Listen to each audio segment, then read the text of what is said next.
Sengero rwo kwa Gitwaza mbona ngo Gitwaza ubu butumwa bubaye bumugezeho akiyinira kisuzuma akavuga ati kambayeho. Inyubako yo kwa Gitwaza yubatswe nabi, sinzi niba uri kunyumva, yubatswe nabi, iburyo n'ibumoso yubatswe nabi, imbere n'inyuma yubatswe nabi, ku buryo Imana yigereranya ngo ntiyashobora guhinduka miso. Ubwo ndaza kubihuza nabyo yendo ese aba ari ukumushyira hanze nk'uko bivuze nk'Imana izabashyira ku karubanda. Iyo nzibagirira umumaro. Urusengero nta muntu Imana ibonamo. Rero kuba nta muntu Imana ibonamo suko nta barimo.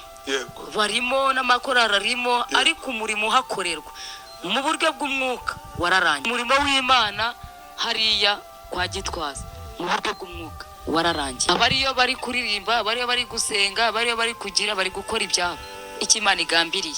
Ibi biriho bitureba igiye kubikuraho, igiye kubikuraho kubera ko ababihagarariye cyangwa se ab'Imana yari yaragiriye icyizere ikabiha, ntago bigeze bahagarara mu nshingano zabo, ntago bahagaze mu nshingano Imana ibahaye ngo bareberere umurimo uko bikwiriye, ahubwo bizaniyemo ibyabo. Insengero ziriho cyangwa se zihari uyu munsi hari ibintu bigiye kuzinyuramo. Ntavuze ngo ni iki gihe cyangwa se uyu mwaka cyangwa se iki gihe karahagije. Ukavuga uti abariyo benshi nabitwa ko bashumbye amadini ati kandi wavuze ko ari giye kugira ngo Imana ibagaragaze. Tubihuze n'ubu buhanuzi bwa kandebe izina rye yitwa Solange ugiye gukora. Tujye twakomeza twikomereze noneho rero ikintu ubwo turi mu gusobanura ko kantu warumbajije. Yego kujyayo noneho nabyumve neza. Abapasteri cyangwa se abantu biyita ko bashumbye nibo benshi bariyo kurusha bajyayo gushaka amafaranga. Subiramo. Abiyita ko bashumbye nta numwe yashyize mu izina kuko muri izi hatazagira uwongera kunkomeretsa. Ego murabeshya Imana arabandinze. Mbo abiyita ko bashumbye nigeze nabivugaho ndavuga ngo Imana igiye kuzabagaragaza mu by'ukuri. Ntawe nzavuga mu izina ahubwo ibikorwa byabo bizajya bibagaragaza. Ikintu mugomba kumenya abita abita ko bashumbye nibo benshi hariya harimo. Muntu udukurikiye ubifate ko navuze ngo Gitwaza ntarimo kuko twibukiranye ko iyo speech kuntu yayikoze yavuze ngo Mana we ngo kwa Gitwaza ngo Mana urareba ngo ukabona nta mukristo n'umwe, nta muntu n'umwe ibonayo. Ese ubundi yabazi ko gushyira umuntu mu izina mu bintu uzi neza ko ari ibintu bitagaragarira amaso buri umwe wese, mu bintu bigaragara ku muntu bikagaragara ko byabaye igisebo. Uwo muntu wavuze gutyo yabazi ko Gitwaza ari umugabo. Nta kindi nongeyeho. Nta kindi wongeyeho ariko reka twibaze dutya duti mu madini yose ari mu Rwanda idini Imana itabonamo umuntu n'umwe ibyibaza ariko Zion Temple. Nubwo bose atigeze avuga ngo Zion Temple yavuze kwa Gitwaza. None se tuzi ko Gitwaza ni apotere umugabo, ibyo babyita ngo no kwinyuramo. Hari ijambo Gitwaza yigeze kuvuga ngo ariko ngo ninde wigeze amenyera urusengero rw'Imana akazagira amahoro. Ibyo bintu rero reka twe avuga ngo ibyo bintu ibyo bintu rero mwabagabo bama bamenyera byakaze hagira umuntu uzaza amenyera urusengero rw'Imana ntihakagire umuntu umenyera urusengero rw'Imana. Gitwaza muramushakaho iki? Ari umuntu yanduranyije. Uwo mugabo ati Gitwaza aba muri ibi nibi sibyo? Arangije mu kandi kanya ngo ibi ntabibamo. My friend buriya niba ari wowe editing ari bugakuremo karakana akamera nka ari uduce tubiri, kamwe akakagaragaza akandi ntakagaragaze. Yego ibi bintu byatuma n'umuntu amurega avuga ati uyu muntu ari kunsebya mu kandi kanya akagaruka. Reka nkwibwirire mugabo wabivuze. ibyo utekereza cyangwa ibyo wahereyeho uvuga kwa Gitwaza ni wowe biriho ahubwo kandi uraje uzabibona. Wifate nkaho ntakuzi nta nubwo nakubonyeyo iyo najyaga, ariko mu bigaragara uri gushaka kuza mu mihanda y'abantu bakorana n'izo mbaraga z'aho ngaho. wasengeraga kwa Gitwaza? Urumva we yaravuze ngo kwa Gitwaza yavuze ko nta muntu uriyo, ntawe Imana ihabona, nubwo hari abaririmbyi ahubwo hari abaririmbyi, hari worship team, hari amakorari cyakora Imana mubabarire n'abaprotokoli. Noneho ubwibaze nyuma aravuze ngo nta muntu Imana ibonayo. Mu kandi kanya ngo barahabeshyeye, mu kandi kanya ngo ubuteka mutwe. Ese umuntu yagutekaho umutwe gute? Ngaruke nanjye nyuma, umuntu yagutekaho umutwe nta kintu wamuhaye, abateka mutwe baranagowe. Uziko naje gusanga hari ibintu byinshi bitirira ngo no guteka imitwe. Zateka ni intama. Yavuze ko ari umuntu w'Imana. Tumuhamagara ariko nubwo atari gutora, nta muntu w'Imana usebye undi. Oya gutora agari wifate pe. ubundi uhamagaye umuntu niwe ukubwira ibintu byose uko bimeze. Uyu mugabo rwose ngewe kimanuka buranda mwemera nyine uramwemera, yari gucinya akadiho kandi buriya kimanuka n'umwe mu bantu bagira ifuhe ry'umurimo w'Imana. ariko se yakisengera Imana ikamuha umuhamagaro we, ntajye kwandavurira ku bandi. Ntabwo ari kuyitora.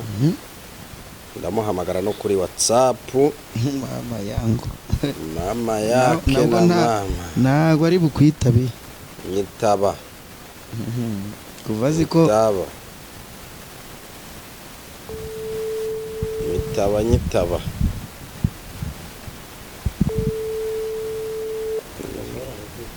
reka kuva ziko ujye ukora ibiganiro bisesengura ku bantu bakoresha biriya bintu, ntabwo ari bukwitabe.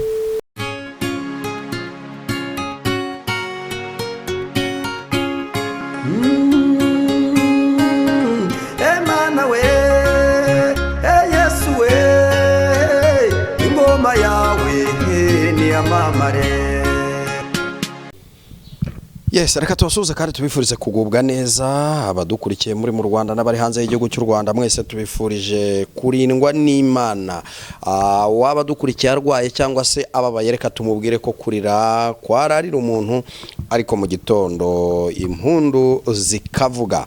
Uyu munsi twongeye kubana na Ganza. Comment ça va? Ça va bien. Ça va bien.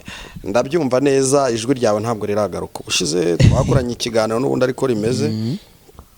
Muri iyi minsi mfite ahantu uri kwihengeka, abandi bajya bavuga ngo ntujya wihengeka none wibaza ijwi riri bubabwire.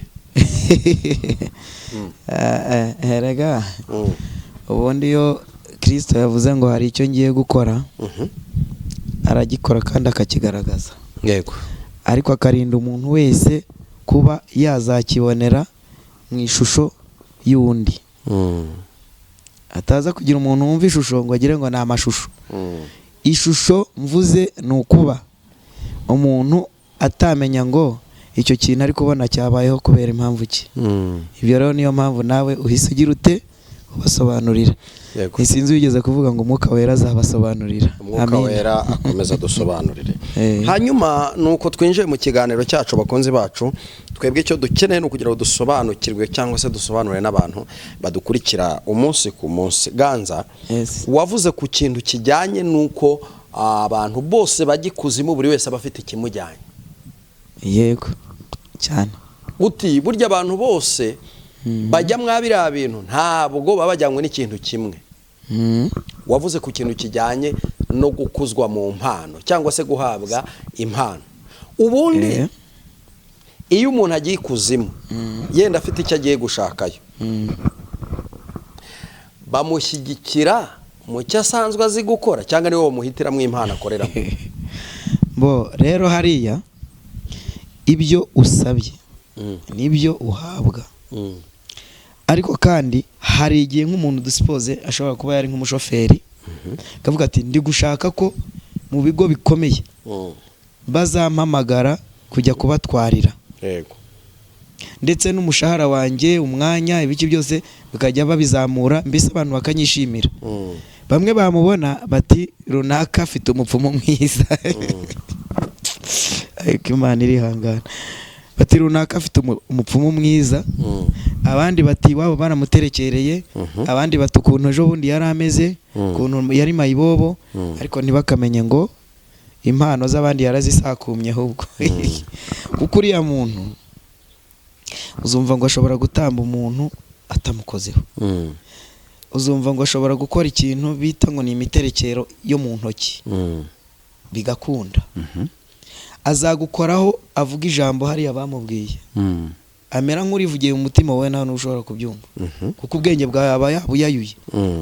Ibyo rero ibyo birashoboka. So mujya mubana nko mu nsengero, hari umuntu wigeze gukora tesite, aravuga ati bo mu rusengero wa muntu ntavuze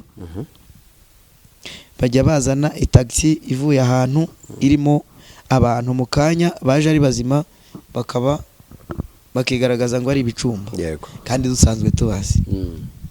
Undi nawe aravuga ati noneho ikintu kigiye kubaho, ngiye kujyayo ndi muzima, ngende mbiyereke, ariko turebe ubushobozi bwabo uko bakora. Undi yaragiye, akigerayo nawe burya yatashye yemeye. Ntago mpavuze, simvuze n'uwo muntu nyiri urwo rusengero, ariko arahari, narwo rurahari. Abakunda kwitegereza muzabibona.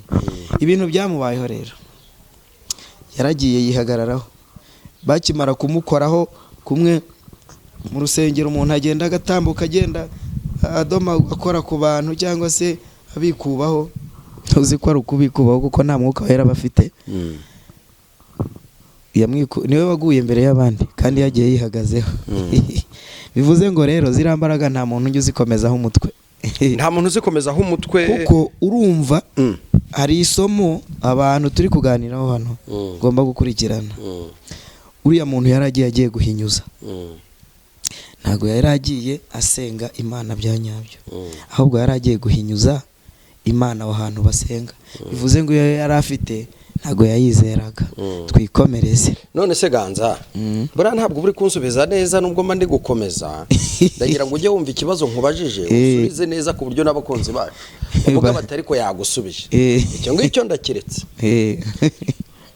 Ibintu bijyanye n'ubuhanuzi cyangwa se abahanuzi, reka ntangariza abantu ko ibintu by'ubuhanuzi turabizi uko bikora, abahanuzi turabazi. Siko bimeze Damo? Niko bimeze. Nta bahanuzi wabonye ikuzimu bagiye gushaka imbaraga zo kugira ngo bahitinge cyangwa bakundwe bemerwe? Rega najya nsobanurira abantu wenda kuri ako kantu. Muntu dukurikira, muntu dukunda, muntu mbese uhumeka bigakunda kubera Imana. Uzatekereza ngo hariya nta kintu batagira. N'abahagana nk'uko uzi yuko ku isi dufite ibintu byinshi twifuza. Nayo mpamvu n'abajyayo bagenda bafite ibyifuzo bitandukanye. Niba umuntu ajya yagiye kureba amafaranga, undi akajya yagiye gushaka icyo bita ngo ni ishya. Sinzi niba ariko ishya n'ihirwe burya bijya gusa cyane. Noneho aho bitandukanira, nawe niyo mpamvu uvuze ngo bijya gusa. Ishya ni akaboko korora, ishya ni akaboko gahinga bikaza, ku buryo ashobora guhinga mwegeranye, we ntiweze kandi wakeza, ugashyiramo n'ifumbire we ntayishyiremo, kakurusha kweza. Ni iryo shya rero. Twikomereze. Noneho rero sasa gucuruza ihirwe rero, noneho ni uguhirwa n'ibyo ugiye business ugiye gukora. Tujye twakomeza. Twikomereze. Noneho rero ikintu ubwo turi mu gusobanura ko ako kantu warumbajije, kujyayo noneho nabyumve neza. Abapasiteri cyangwa se abantu biyita ko bashumbye, nibo benshi bariyo kurusha abajyayo gushaka amafaranga. subiramo. Abiyita ko bashumbye nta n'umwe yashyize mu izina kuko muriyizi hatazagira uwongera kunkomeretsa. Ariko murabeshya, Imana yarabandinze. Mbo abiyita ko bashumbye nigeze nabivugaho, ndavuga ngo Imana igiye kuzabagaragaza. Mu by'ukuri ntawe nzavuga mu izina, ahubwo ibikorwa byabo bizajya bibagaragaza. Ikintu mugomba kumenya,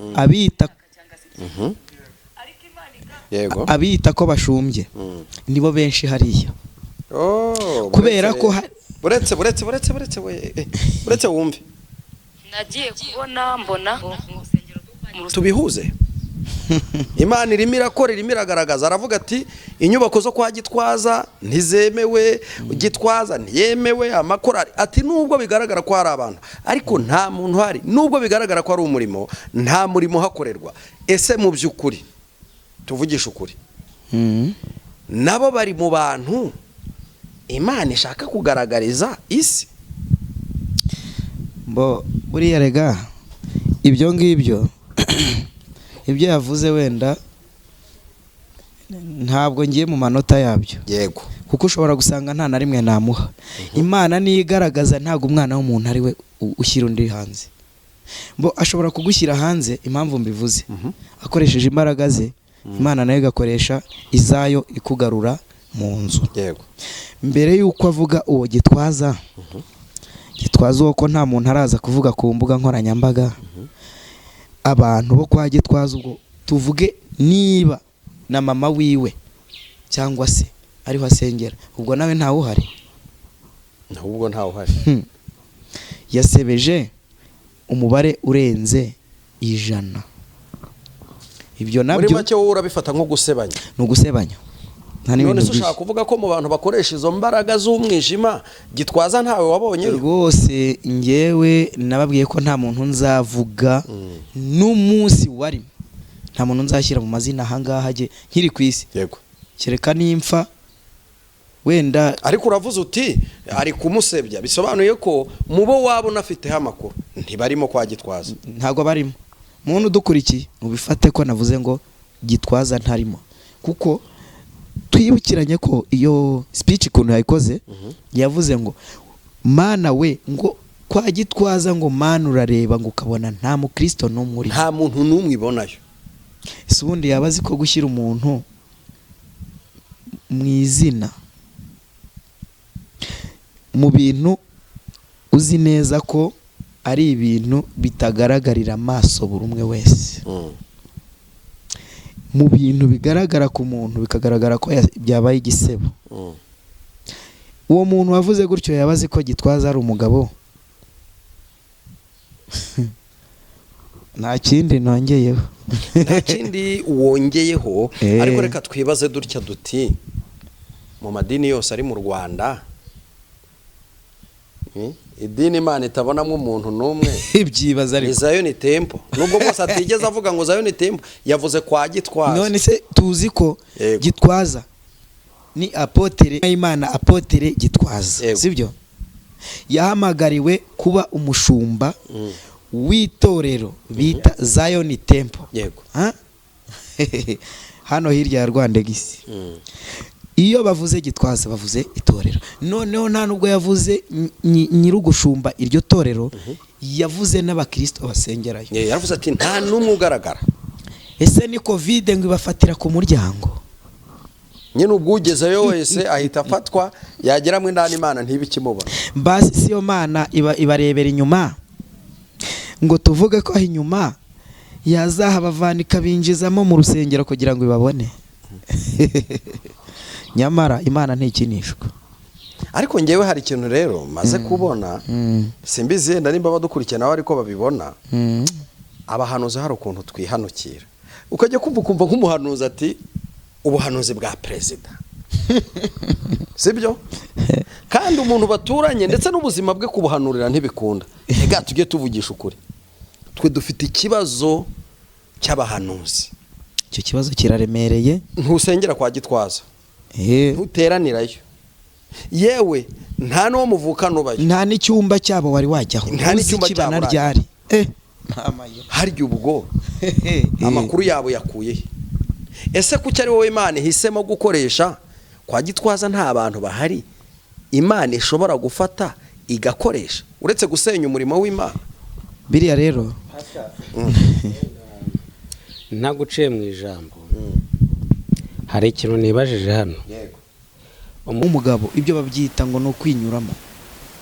Hari ijambo Gitwaza yigeze kuvuga ngo ariko ngo ninde wigeze amenyera urusengero rw'Imana akazagira amahoro. Ibyo bintu rero reka twe avuga ngo ibyo bintu ibyo bintu rero mwabagabo bama bamenyera byakaze hagira umuntu uzaza amenyera urusengero rw'Imana, ntihakagire umuntu umenyera urusengero rw'Imana. Gitwaza muramushakaho iki? ari umuntu yanduranyije. Uwo mugabo ati Gitwaza aba muri ibi nibi, sibyo? Arangije mu kandi kanya ngo ibi ntabibamo. My friend, buriya niba ari wowe editing ari bugakuremo karakana akamera nkaho ari uduce tubiri, kamwe akakagaragaza akandi ntakagaragaza. Yego, ibi bintu byatuma n'umuntu amurega avuga ati uyu muntu ari kunsebya, mu kandi kanya akagaruka. Reka nkwibwirire mugabo wabivuze. Ibyo utekereza cyangwa ibyo wahereyeho uvuga kwa Gitwaza ni wowe biriho ahubwo, kandi uraje uzabibona. Wifate nkaho nakuzi nta nubwo nakubonyeyo iyo najyaga, ariko bigaragara uri gushaka kuza mu mihanda y'abantu bakorana n'izo mbaraga zaho ngaho. Wasengeraga kwa Gitwaza? Urumva we yaravuze ngo kwa Gitwaza yavuze ko nta muntu uriyo, ntawe Imana ihabona. Nubwo hari abaririmbyi, ahubwo hari abaririmbyi, hari worship team, hari amakorari cyakora Imana mubabarire n'abaprotokoli. Noneho ubwibaze nyuma aravuze ngo nta muntu Imana ibonayo. Mu kandi kanya ngo barahabeshyeye, mu kandi kanya ngo ubuteka mutwe. Ese umuntu yagutekaho umutwe gute? Ngaruke nanjye nyuma, umuntu yagutekaho umutwe nta kintu wamuhaye? Abateka mutwe baranagowe. Uziko naje gusanga hari ibintu byinshi bitirira ngo no guteka imitwe. Zateka ni intama. Yavuze ko ari umuntu w'Imana. Tumuhamagara ariko nubwo atari gutora, nta muntu w'Imana usebye undi. Oya gutora telefone agari wifate pe. Ubundi iyo uhamagaye umuntu niwe ukubwira ibintu byose uko bimeze. Ni umugabo rwose ngewe kimanuka buranda mwemera nyine uramwemera. Yari gucinya akadiho kandi buriya kimanuka n'umwe mu bantu bagira ifuhe ry'umurimo w'Imana. Ariko se yakisengeye Imana ikamuha umuhamagaro we, ntajye kwandavurira ku bandi. Ntabwo ari kuyitora. Ndamuhamagara no kuri WhatsApp. Mama yangu mama yake na mama ntabwo ari bukwitabe. Nyitaba kuvazi ko nyitaba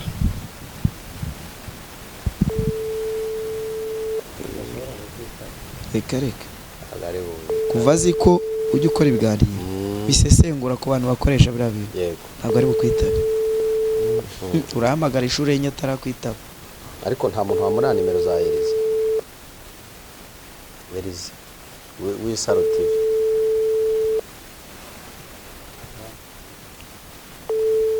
Ubundi Elize niwe ujya umenya bene ibi bintu.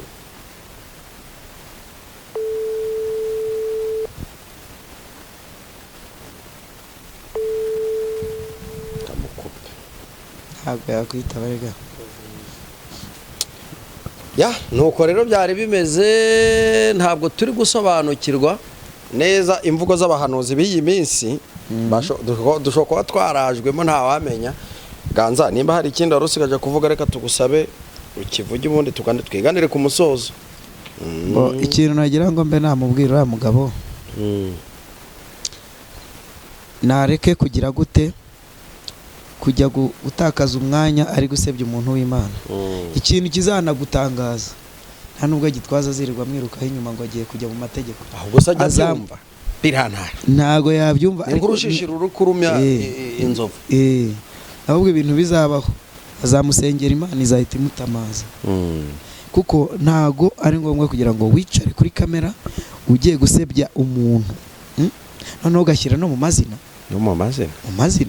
Apotre mama yawe, buriya yakagombye kuba yari bwicare hamwe. Nibyo navuze ngo gusebya umuntu cyangwa kuvuga umuntu no kwinjira mu buzima bwe by the way. Rero yari ubanza akicara hamwe akareba ibintu agiye gukora kuri uwo Gitwaza. Ariko hari n'ikindi kintu bajya bakunda gukora nabonye, abantu bashaka kwamamarira ku muntu kuko yamamaye, nabyo birashoboka, ariko ntabwo ari kuri ababikora. Umwamamariraho nibura uvuga ibizima cyangwa ibyiza, ariko iyo wamamaye kuriya ushya vuba. Ganza, reka tugushimire. Nakoze cyane. Nimero yawe? Nimero yanjye ni 079 0595278. Iyo ni ya WhatsApp. Iyo guhamagara ni 073 30 76 741. Asante. Murakoze cyane. Uzakenera kumpamagara nsobanuza, niwe tuzaganira iby'imyuka ku by'umwuka cyangwa se difference y'imyuka n'umwuka. Musobanukirwe, imyuka niyo hasi yongiye, n'umwuka n'uw'Imana. Bivuze ngo kimwe kiba hasi ikindi kikaba hejuru, ibisigaye bazabimbaza. Box. Murakoze cyane.